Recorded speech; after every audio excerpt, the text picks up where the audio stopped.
Oui, Dieu aime les gens qui sont en enfer. Et expliquer cette suggestion, c'est semer des embûches sur au moins 3 points. Premièrement, l'enfer est caricaturé comme ridicule ou insignifiant dans la culture occidentale moderne. Pensez à la fréquence à laquelle l'enfer est décrit comme un réseau souterrain de cavernes dans lesquelles un diable rouge, vif et cornu se cache avec une fourche. Deuxièmement, le concept d'amour a été déformé en une idée omnibus basée sur les sentiments pour correspondre à n'importe quel objet passager du désir humain. Troisièmement, beaucoup de gens conçoivent Dieu comme un vieil homme, barbu, assis quelque part dans les nuages, comme un humain, doté de pouvoirs supplémentaires. Nous devons nous débarrasser de ces arguments afin de pouvoir comprendre comment Dieu peut aimer les gens en enfer. Commençons par le dernier point.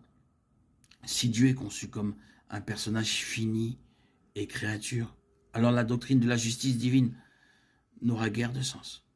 Son omniscience, sa perfection, sa justice, sa sainteté et sa bonté ne sont pas possibles si Dieu n'est pas infini et transcendant. Les êtres finis ne peuvent pas être essentiellement parfaits, mais faire Dieu à l'image de l'homme est malheureusement ce que beaucoup de gens font. Lorsque nous pensons que Dieu est comme nous, mais avec des super pouvoirs, nous commettons une grande erreur. Dieu n'est pas un être dans le cosmos, il est l'être Dieu lui-même.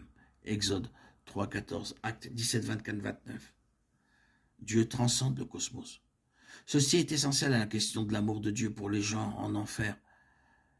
Car lorsque 1 Jean 4, 8 dit « Dieu est amour », cela signifie que l'essence même de Dieu est l'amour. Cela ne signifie pas que Dieu aime sa création parce qu'elle fait quelque chose pour lui ou qu'il passe par des changements d'humeur ayant de bons et de mauvais jours. Cela ne signifie pas que Dieu est impacté par ce qui se passe dans le temps.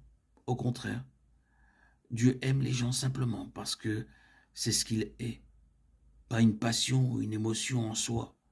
Lorsque nous disons que Dieu est amour, nous voulons dire que la nature même de Dieu est l'amour sacrificiel pour les autres. Cet amour a été illustré sur la croix où Jésus a donné sa vie pour nous donner la vie éternelle. Jean 3, 16. L'essence divine connaît et veut le bien de toutes les créatures.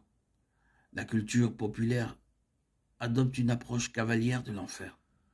Les gens diront avec désinvolture aux autres d'aller en enfer ou supposeront que l'enfer sera une grande fête. Dans la vision biblique, ce que l'on appelle communément l'enfer représente quelque chose d'assez odieux. La Bible dit qu'après sa mort, l'âme du méchant subsiste dans un tourment conscient jusqu'à la résurrection future. Luc 16, 19, 31. Après la résurrection et le jugement final, les méchants seront jetés dans les temps de feu. Apocalypse 20, 11, 15. Alors que les justes demeurent éternellement avec Dieu, les injustes sont séparés de Dieu. Cela ne signifie pas que la présence de Dieu est inconnue ou absente, mais plutôt que l'expérience de Dieu est différente. Et pour cette raison, l'amour de Dieu n'est pas affecté par nos actions ou notre emplacement. Dieu aime les gens en enfer. Le terme amour au sens chrétien concerne la volonté de ce qui est bon pour autrui.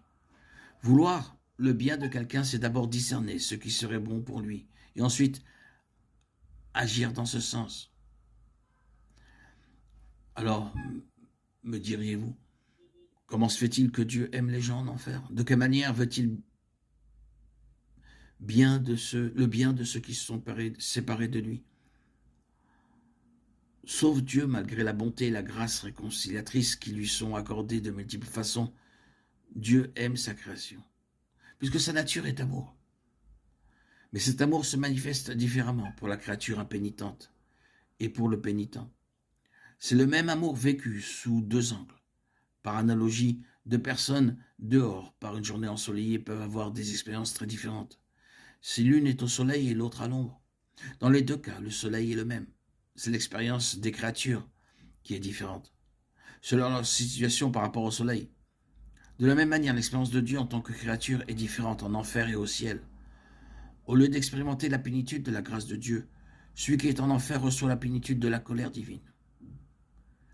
Il est bon que la créature et le Créateur soient unis, comme il l'était au commencement, Genèse 1, 2. Le péché provoque une rupture dans cette union. On peut donc considérer le péché comme un détournement intérieur des créatures de leur propre bien. Le péché habituel devient un cycle de renforcement de l'éloignement de Dieu. Sans l'amour guérisseur et rédempteur du Christ qui ramène les créatures vers Dieu, elles persisteront dans leur état de ruine.